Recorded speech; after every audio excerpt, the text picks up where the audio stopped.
அன்பார்ந்தோர்க்கெல்லாம் என் அன்பு வணக்கங்கள். மீண்டும் உங்களுடன் பேசுவதில் மகிழ்கின்றேன்.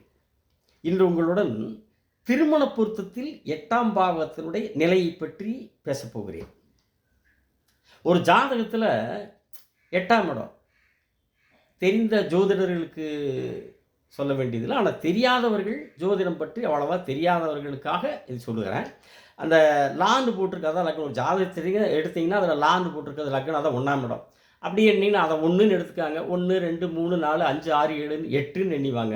லக்னத்தை 1ன்னு எண்ணிக்கணும். 8ஆம் இடம், அந்த 8ஆம் இடத்தில் சுபகிரகம் இருந்தால் நல்ல குடும்பத்தினுடைய வாழ்க்கை துணையை சுட்டி காண்பிக்கும். அந்த 8ஆம் இடத்தில் பாவகிரகம் இருந்தால்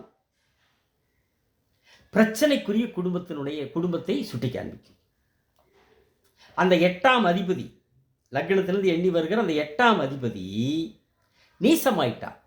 8ல் சுபகிரகம் இருந்தால் நல்ல குடும்பத்து வாழ்க்கை துணை சுட்டி காண்பிக்கும். பாவகிரகம் இருந்தால் பிரச்சனைக்குரிய குடும்பத்தின் வாழ்க்கை துணை சுட்டி காண்பிக்கும். அந்த 8ஆம் அதிபதி, அந்த 8ஆம் வீட்டுக்கான அதிபதி நீசமாயிருந்தால், எந்த லக்னமாக இருந்தாலும் சரி, நீசமாயிருந்தால் வாழ்க்கை துணையின் குடும்பத்தால் எந்த விதமான நன்மையும் கிடைக்காது. அதே மாதிரி அந்த 8ஆம் அதிபதி நீசமான வாழ்க்கை துணையின் குடும்பத்தால் எந்த நன்மையும் கிடைக்காது. அந்த 8ஆம் அதிபதி ஆட்சியாகவோ உச்சமாகவோ இருந்தால், அதே 8ஆம் அதிபதி ஆட்சியாகவோ உச்சமாகவோ இருந்தால், லக்னாதிபதி பலம் எழுந்தால், 8ஆம் அதிபதி ஆட்சியாகிறார் அல்லது உச்சமாக இருக்கிறார், லக்னாதிபதி பலம் எழுந்துறாருன்னு வைங்க.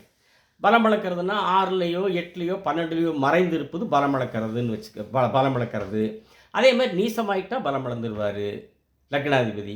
அதே மாதிரி அஸ்தமனமானாலும் லக்னாதிபதி பலம் இழப்பார். சூரியனோடு மிக நெருக்கமாகிற போது அஸ்தமனம் ஆயிடுறாரு, பலம் இழந்துருவார். ராகு கேதுவோட கிரகணமானாலும் லக்னாதிபதி பலம் இழந்துருவார். அப்படி லக்னாதிபதி பலம் இழந்து 8ஆம் அதிபதி ஆட்சி உச்சமாக இருந்தால் வாழ்க்கை துணையின் குடும்பம் ஆட்டுவிக்கும். வாழ்க்கை துணையின் குடும்பத்திற்கு அடிமை. காலம் போற அப்படித்தான். அந்த மாமனார் மாமியார் குடும்பம் ஆஹா ஃபர்ஸ்ட் கிளாஸ், நம்மளுக்கு காலம்போர் ஒரு சிறந்த அடிமை கிடைத்து விட்டார்னு மகிழ்ச்சி அடைஞ்சிருவாங்க.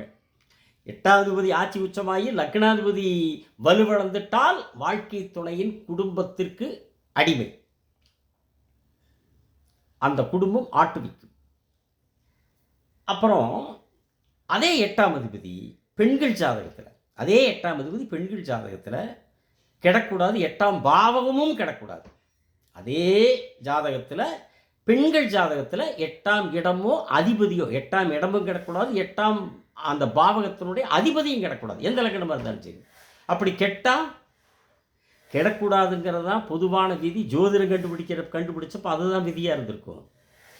ஆனால் இடையில பூந்த சதி வேலை மாங்கல்ய தோஷம் அப்படின்னு ஒன்று அடிச்சு விட்டாங்க.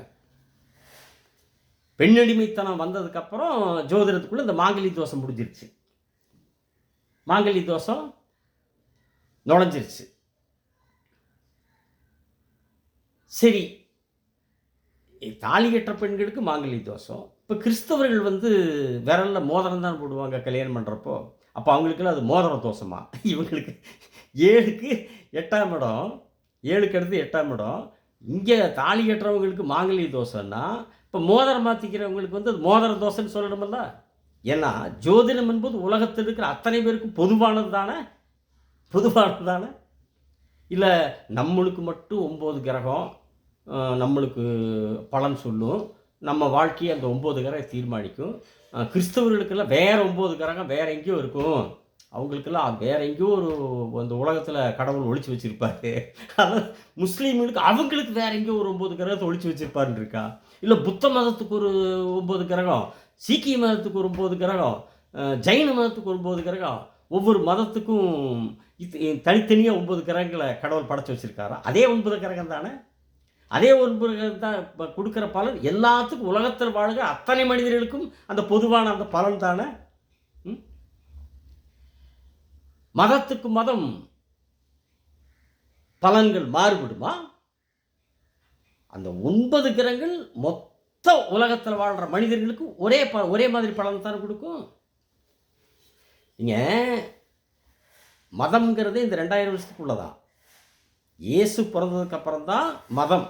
அதுக்கு முதல்ல மதங்கள் இந்த மண்ணில் கிடையாது. அவர் தான் தனக்கு தன்னை தேவகுமாரன் சொல்லிட்டு அது கடைசி தேவகுமாரன் சொல்லிட்டு ஒரு மதத்தை உருவாக்கினார். அதுக்கு அவர் ஒரு மதத்தை உருவாக்கினதுக்கு அப்புறம் தான் அதுக்கப்புறம் அந்த மதம், இந்த மதம், வந்த மதம், இந்து மதம், போன மதம், எல்லா ஏகப்பட்ட மதம் குட்டி குட்டியாக இந்த நம்மளுக்கு தெரிஞ்ச மதம் உலகம் பூரா பல்வேறு மூலையில் முடுக்கில் பல்வேறு வகையான மதங்கள் இருக்கிறது. குட்டி குட்டி மதம் நிறையா இருக்குது. அது இந்த இயேசுவுக்கு அப்புறம். ஆனால் ஜோதிடம் எப்பொழுது படைக்கப்பட்டது? இது இன்னொன்று, இந்த மதங்கள் வந்ததுக்கப்புறம் தான் ஜாதிகள். அது நம்ம ஊரில் மட்டும்தான் ஜாதி. இந்த பாலா போன கேடுகிட்ட ஜாதி இருக்குல்ல, நம்ம ஊரில் மட்டும்தான். நம்ம ஊரை தாண்டி வெளிநாட்டுக்கு போயிட்டா அங்கே ஜாதின்னு அவங்களுக்கு என்னென்னு தெரியாது. அங்கே போய் ஜாதின்னா, ஜாதியா? உங்கள் ஊரில் ஜாதின்னா என்ன? இட்லி தோசையில் சாப்பிட்றீங்களா? அந்த மாதிரி ஜாதி எதாவது சாப்பிட்ற பொருளான்னு அவன் கேட்பான். வெளிநாட்டில் இருக்கிறான் அவங்களுக்கு ஜாதி தெரியாது. இங்கே மட்டும்தான் ஜாதி. அப்போ இந்த 2000 ஆண்டுகளுக்கு உள்ளதான் மதங்கள், ஜாதிகள் எல்லாம் மனிதர்களால் புகுத்தப்பட்டன. ஆனால் ஜோதிடம் என்பது பல பல பல ஆயிரம் ஆண்டுகளுக்கு முன்னால் இது கடவுளால் படைக்கப்பட்டது. அப்போ எல்லாத்துக்கும் ஒரே பொது நிலைதான். ஆணுக்கு 7ஆம் இடம் திருமணஸ்தானம். ஆணுக்கு 7ஆம் இடம் மனைவி குறிக்கிற இடம். 8ஆம் இடம் மனைவியினுடைய குடும்பத்தை குறிக்கிற இடம். ஆணுக்கு இப்படி சொல்கிறோம். ஏன்னா 7 மனைவி குறிக்கிற இடம்னா 7க்கு 8ஆம் இடம் 2ஆம் இடம் ஆயிடும். 7 1ஆம் இடம், 8 2ஆம் இடம் ஆயிடும். அப்போ 8ஆம் இடம் மனைவியினுடைய குடும்பத்தை குறிக்கும். இப்படித்தான ஜோதிடம் சொல்லுது. அப்போ ஆணுக்கு 7ஆம் இடம் மனைவியை குறிக்கிற இடம், 7க்கு 2ஆம் இடம் களத்திர ஸ்தானத்துக்கு 2ஆம் இடம் 8ஆம் இடம் மனைவியினுடைய குடும்பத்தை குறிக்கிற இடம்னா அதே தானே பெண்ணுக்கும் இருக்கணும். 7ஆம் இடம் கணவனை குறிக்கிற இடம், பெண்ணுக்கும் 7ஆம் இடம் தானே, 2 பேர்த்துக்கு ஒன்று தானே. ஆணுக்கு மனைவியை குறிப்பது, பெண்ணுக்கு கணவனை குறிக்கிற 7ஆம் இடம். அந்த 7ஆம் இடத்துக்கு 2ஆம் இடம் ஆம்பளைக்கு மட்டும் பொண்டாட்டி குறிக்கிற, பொண்டாட்டியினுடைய குடும்பத்தை குறிக்கிற இடம்னா அப்போ பொம்பளைக்கும் 7ஆம் இடம் புருஷனை குறிக்கிற இடம். அப்போ 7க்கு 8ஆம் இடம் புருஷனுடைய குடும்பத்தை குறிக்கிற இடம்னு தானே இருக்கணும். அதுதான் அப்போ பொது நீதி, அதுதான் சரியான பலன், உண்மையான பலன். ஆகவே 8ஆம் இடத்தில் பெண்ணுக்கு அசுபகிரகம் இருந்தாலும் ஆணுக்கு இருந்தாலும் அது ஆணுக்கு மனைவியின் குடும்பத்தை குறிக்கிற இடத்தில் அசுப கிரகம், பெண்ணுக்கு கணவனுடைய குடும்பத்தை குறிக்கிற இடத்தில் அசுப கிரகம் என்றுதான் சரியான ஜோதிட விதியாக எடுத்துக்கொள்ள வேண்டும். என்னுடைய கருத்து. சரி, அடுத்தது அதே 7 8ஆம் இடங்களில் ஒரு ஜாதகத்தில், அது எந்த ஜாதகம் இருந்தாலும் சரி, அந்த 7 8ஆம் இடத்துல 7ல் ஒன்றுக்கு மேற்பட்ட அசுபகிரகங்கள் பாபகிரகங்கள், 8ல் ஒன்றுக்கு மேலான அசுபகிரகங்கள் பாபகிரகங்கள். இப்போ பாபகிரகங்கள் எது? சூரியன், தேய்வரை சந்திரன், செவ்வாய், சனி, ராகு, கேது, இந்த 6 கிரகங்கள். சந்திரன் வளர்பறையாக இருந்தால் அவர் சுபராயிடுறார், தேய்வரையாக இருந்தால் அசுபராயிடுறார். அப்போ இந்த 6 அசுப கிரகங்களில் ஏதாவது 2 கிரகம் 7லும் ஏதாவது 2 கிரகம் 8லேயும் இருந்தால் திருமண வாழ்க்கை மிக மிக மிக கடுமையாக பாதிக்கும். ஒரு கெட்ட கிரகம் பாவகிரகம் இருந்தாலே பிரச்சனை. இதில் 7ல் 2 பாவகிரகம் 8ல் 2 பாவகிரகம் இருந்தால் திருமண வாழ்க்கை மிக மிக மிக மிக கடுமையாக பாதிக்கப்படும். அதே மாதிரி லக்னத்திலையும் 2ஆம் இடத்துலையும் 1ஆம் இடம் 2ஆம் இடம் லா போட்டிருக்கிறதல்ல, அது 1ஆம் இடம். அடுத்தது 2ஆம் இடம் லக்னம் ஜாதகரை குறிப்பது, 2ஆம் இடம் ஜாதகருடைய குடும்பத்தை குறிப்பது. அந்த லக்னத்திலையும் 2 பாபகிரகங்கள் அமர்ந்து 2ஆம் இடத்திலேயும் 2 பாபகிரகங்கள் அமர்ந்தாலும் திருமண வாழ்க்கை மிக கடுமையாக பாதிக்கப்படும். லக்னத்தில் 2 பாபகிரகம் இருந்துட்டாங்கன்னா முதல்ல லக்ன ஜாதகர் பாதிக்கப்படுறார். அவருடைய குணம் மிக மிக கடுமையாக பாதிக்கப்படும். கெட்ட குணமாயிடும், குணத்தை கெடுக்கும். லக்னத்தில் பொதுவாக பாபகிரகம் இருந்தாலே ஜாதகருடைய குணங்களை, ஒரு கிரகம் இருந்தாலே கெடுக்கும். 2 பாபகிரகம் இருந்தால் ஜாதகருடைய குணம் அதிகபட்சமாக கெடும், குணத்தை கெடுக்கும். சரிங்களா? அதே மாதிரி 2ல் போய் 2 பாவகர் உட்கார்ந்தா, 1ல் 2 பாவகர்கள் ஜாதகர் கெட்டாரா, ஜாதகரோட குணம் கெட்டுச்சா, 2ல் பாவகர்கள் 2 பாவகர்கள் 2ஆம் இடத்துல குடும்பஸ்தானத்தில் உட்கார்ந்தால் குடும்பம் கடுமையாக கெடும். குடும்பத்திற்கு பாதிப்பு. அப்போ லக்னத்திலையும் 2ஆம் இடத்துலையும் ஒன்றுக்கு மேற்பட்ட பாவகரங்கள் 2 பாவர்கள் இருந்தாலும் திருமண வாழ்க்கை கடுமையாக பாதிக்கப்படும். அதே மாதிரி 8ஆம் அதிபதி 12ல் மறையக்கூடாது. 6ல் கூட இருந்துடலாம், பரவாயில்ல. ஆனால் 12ல் மறைந்தால் 12 விரையுமா? 8 ஆயுள் ஸ்தானமா? 8ஆம் அதிபதி ஆயுள் ஸ்தானாதிபதி 12ல் உட்கார்ந்தா ஆயுள் விரயமாகிறதுமா? ஆயுள் குறையும். 8ஆம் அதிபதி 12லே இருக்கக்கூடாது.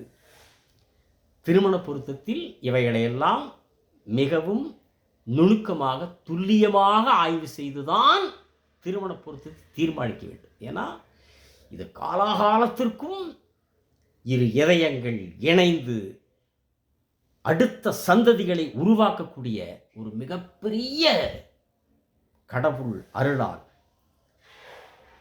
தங்களுடைய அடுத்த தலைமுறைகளை தலைமுறையாக உருவாக்கக்கூடிய ஒரு நீண்ட நெடுங்கால 1000 பல்லாயிரம் ஆண்டு கால ஜென்மத்தினுடைய பந்தம். அதனால் இது ரொம்ப நல்லா நுணுகி ஆராய வேண்டும் என்று உங்களிடத்திலே அன்போடு சொல்லிக் கொள்கிறேன். சரி, 2 நல்லதையும் சொல்லிடலாமா? 8 பற்றியே பேசிட்டோம். ஆனால் இதுதான் முக்கியம். கெட்டது இல்லாமல் இருந்தாலே நம்மளை கெட்டது ஒரு கெட்ட கிரகத்தினால் நம்ம கெடாமல் இருந்தாலே போதுமே. நல்லது 2வது. ஒரு கெட்ட அமைப்பினால் வாழ்க்கை கெடாமல் இருந்தாலே போதுமே. அதனால் இதுதான் முக்கியம்.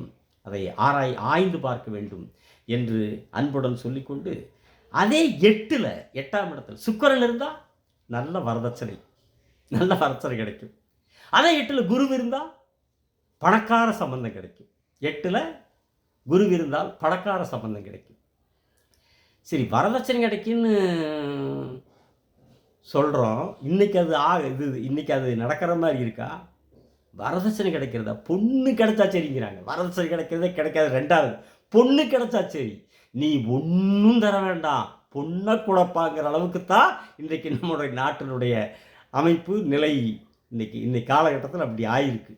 எல்லாம் நாங்கள் பார்த்துக்கிறோம், பொண்ணை கொடுத்தா சரி. இதில் போய் எங்கே இன்னைக்கு அன்னைக்கெல்லாம் தான் பொண்ணு வரதட்சணை கொடுக்குற நிலை இருந்துச்சு. இப்போ நாங்கள் கொடுக்குற வரதட்சணை பொண்ணை கொடு அப்படிங்கிற இன்னும் கூட ஒரு படி மேலே போய் இந்த நம்மளுக்குள்ள இந்த உயர்ந்த சாதின்னு சொல்கிறோமல்லவா, அவங்க புலங்கர் சாதியில் பொண்ணு கிடைச்சா போகுது. எப்படி? புலங்கர் சாதியில் பொண்ணு கிடைச்சா போகுது. இன்றைக்கி இந்த நிலைமையில் போய் எங்கே போய் வரதட்சணை. அதனால் இது அன்றைக்கு காலகட்டத்திற்கு இந்த 8ஆம் இடத்துல சுக்கிரன் இருந்தால் வரதட்சணை கிடைக்கும் என்பது பொருந்தியது. இன்றைய காலத்திற்கு அது பொருந்தியதில்லை, வருந்தியதாகிவிட்டது.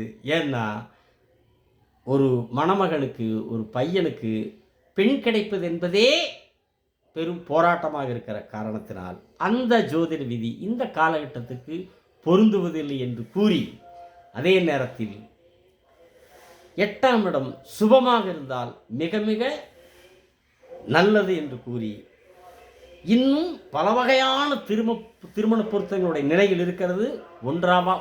ஒவ்வொரு நிலைகளாக உங்களோடு கலந்து பேசுவேன் என்று உங்களிடத்தில் அன்புடன் சொல்லி, மறவாமல் சப்ஸ்கிரைப் செய்யுங்கள், பெல் பட்டனை அழுத்துங்கள், ஷேர் செய்யுங்கள் என்று கூறி விடைபெறுகிறேன். வணக்கம், நன்றி.